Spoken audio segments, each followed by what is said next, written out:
So understanding that this is food rescue was important.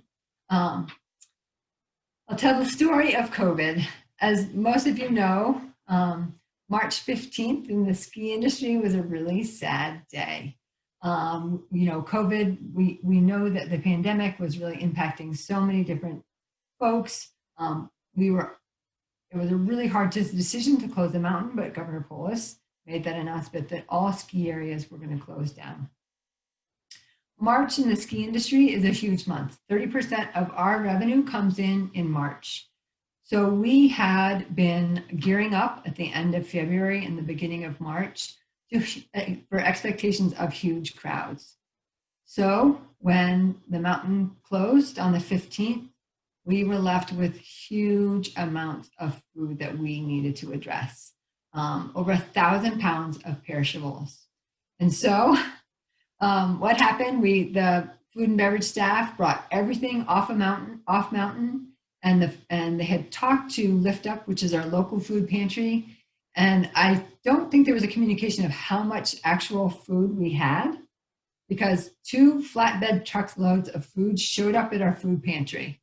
And there was this total moment of panic because the food pantry could not handle all the food that we had brought. And so I started my very sophisticated system. You see that picture on the left? That's my very sophisticated system of developing a way to rescue this food. Essentially, I went through everything that was piled outside the food pantry, wrote it down, and then I started making phone calls.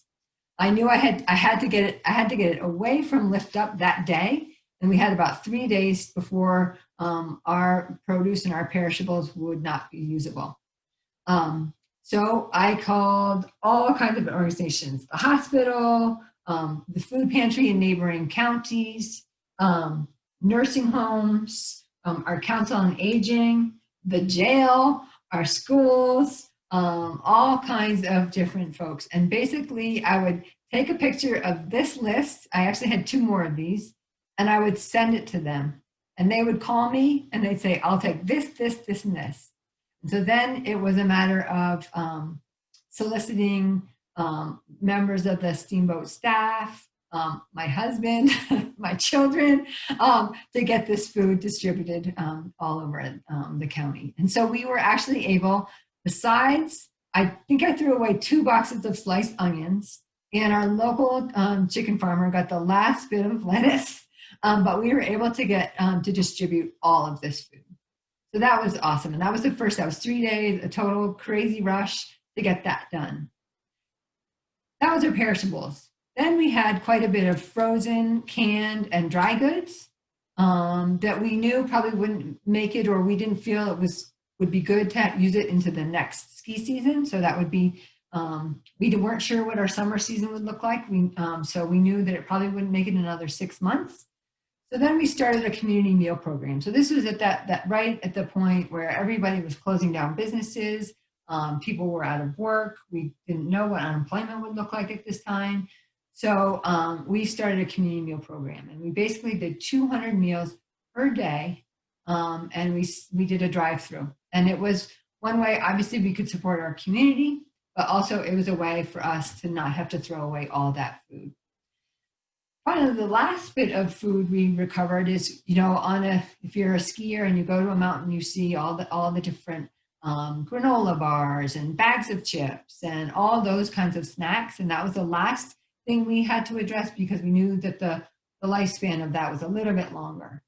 So then we worked with our school lunch programs, our summer camps, to distribute the last bit of that food. So we were able in, over a 3-month period to really address all the food, rescue all the food that we'd had on the mountain when we closed in March. Next slide, please.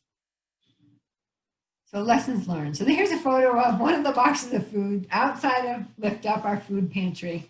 And it was a really, crazy but great experience.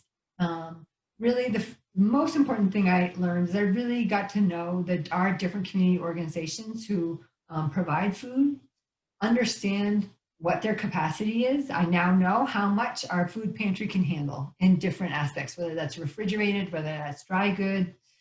So now I understand that. Also, what they want to take, and what they're able to take. So those were really interesting, and it's been helpful since that we shut down. Also understanding, we obviously, our food and beverage folks are really knowledgeable about food safety and usability. But for me, who was not in that space, it was a great thing to learn that process, what I needed to refrigerate, what could stay relatively cool, etc.